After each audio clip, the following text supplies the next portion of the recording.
आज हम देश की नौजवान पीढ़ी की जेब की बात करना चाहते हैं, उनके इन्वेस्टमेंट और प्रॉफिट के बारे में बात करना चाहते हैं और दुनिया में शुरू हुए एक बहुत ही आकर्षक इन्वेस्टमेंट ट्रेंड के बारे में भी चर्चा करना चाहते हैं। ये क्रिप्टो करेंसी इन्वेस्टमेंट है। आपने नाम सुना होगा, बिटकॉइन, इथेरियम, टेथर, रिपल जैसी वर्चुअल करेंसी की चर्चा आपने सुनी होगी। नई पीढ़ी के नौजवानों के बीच सबसे ज्यादा चर्चा इनकी होती है, यही क्रिप्टो करेंसीज हैं। ये बिल्कुल जादुई करेंसी की तरह है, मतलब ये रुपए खर्च करके खरीदी जाती है, लेकिन आप इसे किसी बैंक में नहीं रख सकते। ये आपके खाते में मौजूद तो होती है, लेकिन आप इसे छू नहीं सकते।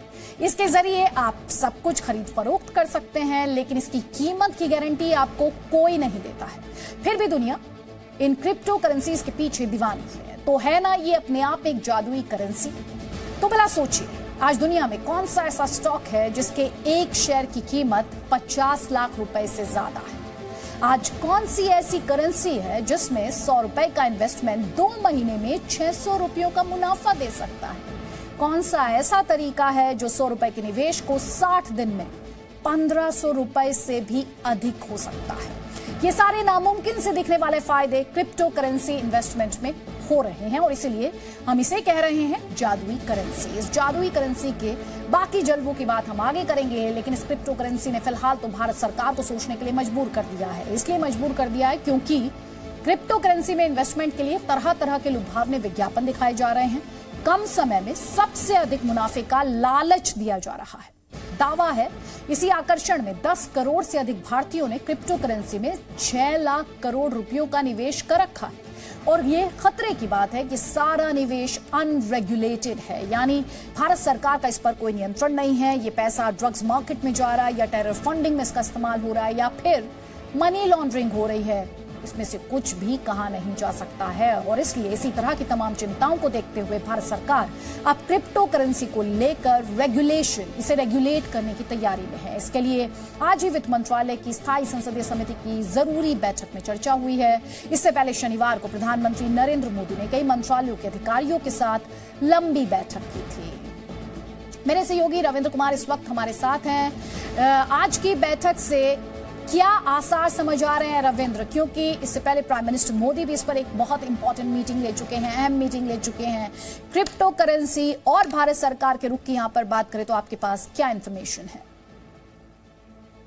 ठीक है, बिल्कुल। जो प्रधानमंत्री की लंबी बैठक हुई थी और आज जो बैठक हुई है, इसमें अधिकतर सदस्यों, जो सूत्रों से हमें जानकारी मिल रही है, उनका यही मत था कि जो ये क्रिप्टो करेंसी है विभिन्न आयामों में, इसको रोक पाना काफी मुश्किल है। जिस तरह से आपने बताया, और जो हकीकत है कि जो एक्सचेंज में जो इस तरह के क्रिप्टो करेंसी के एक्सचेंजेस हैं, उसमें लगभग 1.5 करोड़ भारतीयों ने $6 बिलियन का इन्वेस्टमेंट कर चुके हैं। और ये डुप्लीकेशन नहीं है, बल्कि रजिस्टर्ड है, उनके KYC के जरिए हुआ है। यानी इतने लोगों ने इन्वेस्ट किया है। तो कहीं ना कहीं अब अधिकतर सदस्यों का यह मानना था, और हो सकता है सरकार में भी ये माना जा रहा है कि इसको रोक पाना काफी मुश्किल है, लेकिन इसको रेगुलेट करने की बहुत जरूरी है। हालांकि RBI ने अभी कुछ दिन पहले आपने देखा था कि RBI के गवर्नर ने इस पर बहुत ज्यादा नाराजगी भी जताई थी कि इसको कैसे भारत में परमिशन दिए जाने के पक्ष में वो लगभग नहीं दिख रहे थे। लेकिन इतने बड़ी संख्या में भारतीयों ने, लोक लुभावने जो जिस तरह से वायदे किए जा रहे हैं, पैसे को डबल ट्रिपल, और आपने आंकड़े भी दिखाए, उसको देखते हुए बड़ी संख्या में युवा इसमें इन्वेस्ट कर रहे हैं। और इसको कौन रेगुलेट कर रहा है, कौन चला रहा है, किसी को इसके बारे में किसी को जानकारी नहीं है। हालांकि पूरे विश्व में अधिकतर देशों में इसको लेकर कहीं ना कहीं चर्चाएं हो रही है। हालांकि एल सल्वाडोर एक कंट्री है, छोटा सा कंट्री है, उसने इसको रेगुलेट किया है, इसकी मान्यता दी है। लेकिन भारत रेगुलेशन की बात करें, इसे रेगुलेट करने की बात कर रहे हैं, जो सरकार है वो इसके बिल पर भी विचार कर रही है। क्या कुछ कदम सरकार उठा सकती है? और अभी तो विंटर सेशन भी शुरू होने वाला है। बिल्कुल, देखिए कि एक ड्राफ्ट बिल पहले से ही बनाया गया था, एक विशेषज्ञों की कमेटी द्वारा बनाया गया था, और सरकार के पास पेंडिंग है, उस पर विचार विमर्श चल रहा है। और जिस तरह से आपने बताया कि प्रधानमंत्री ने बड़ी एक लंबी बैठक की थी, जिसमें कई मंत्रालयों के, चाहे होम मिनिस्ट्री के हो, फाइनेंस मिनिस्ट्री के हो, और दूसरे जो मिनिस्ट्री के बड़े अधिकारी थे, विशेषज्ञ थे, उनसे जो चर्चाएं हुई है, उसमें ये जरूर बताया गया कि इससे टेरर फंडिंग को कहीं पैसा न जा रहा हो, मनी लॉन्ड्रिंग न हो।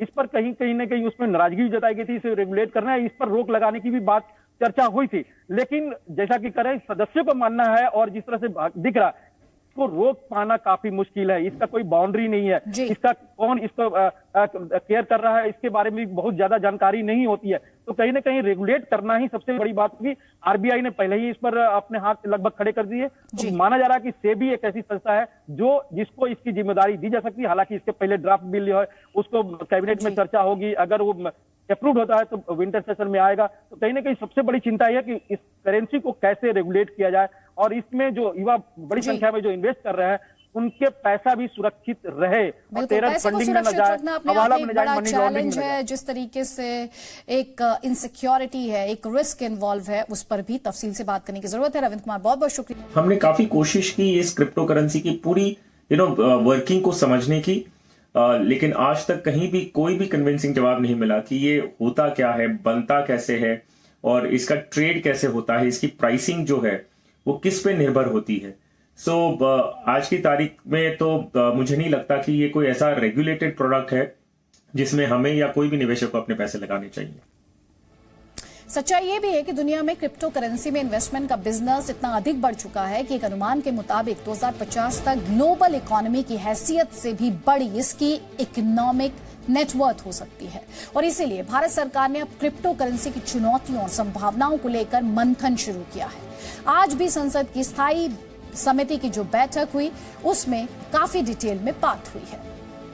2.5 घंटे ये बैठक चली और बैठक में जो मेन कॉज ऑफ कंसर्न निकल कर आया है वो है क्रिप्टो करेंसी के विज्ञापन, जो फुल पेज विज्ञापन आजकल अखबारों में देखे जा रहे हैं, उसको लेकर संसदीय समिति के लगभग सभी सदस्यों ने ये चिंता जताई है और कहा है कि या तो कंपनियां स्वतः संज्ञान लेकर इसको खुद से रोकें या डिस्क्लेमर देकर इसके विज्ञापन छापें, या फिर जो विज्ञापन के रेगुलेटर्स हैं वो इस पर रोक लगाएं। सारे जो सांसद हैं उनने एक सुर में ये बात जरूर कही है कि क्योंकि अभी तक बहुत सारे निवेशकों ने इसमें निवेश कर लिया है, अतः सरकार को इस पर कंप्लीट बैन जैसा सिचुएशन नहीं सोचना चाहिए।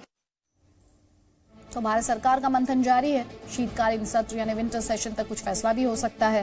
क्रिप्टो करेंसी की इकोनॉमी की हालत यह है कि भारत सरकार चाहकर भी इससे आंखें मूंद नहीं सकती, क्योंकि क्रिप्टो करेंसी को यूएस, कनाडा, ईयू, ऑस्ट्रेलिया में ट्रेडिंग की मंजूरी मिली हुई है। एल साल्वाडोर में तो क्रिप्टो करेंसी को लीगल टेंडर घोषित किया जा चुका है। भारत में अभी सिर्फ ट्रेडिंग की मंजूरी है। वैसे आपको बता दें इस वक्त दुनिया में 1800 से ज्यादा क्रिप्टो करेंसी हैं। भारत में हालांकि 2018 में आरबीआई ने क्रिप्टो करेंसी को बैन किया था, लेकिन सुप्रीम कोर्ट ने मार्च 2020 में इस पर से रोक को हटा दिया। एक अनुमान के मुताबिक करीब 12 खरब, जी हाँ 12 खरब अमेरिकी डॉलर का कारोबार है क्रिप्टो करेंसी का, और इसमें भी सिर्फ 2 क्रिप्टो करेंसी एथेरियम 550 अरब डॉलर और डॉजकॉइन 34 अरब डॉलर का बिजनेस कर रहा है। तो जरूरी है कि अब क्रिप्टो करेंसी को भारत में रेगुलेट किया जाए।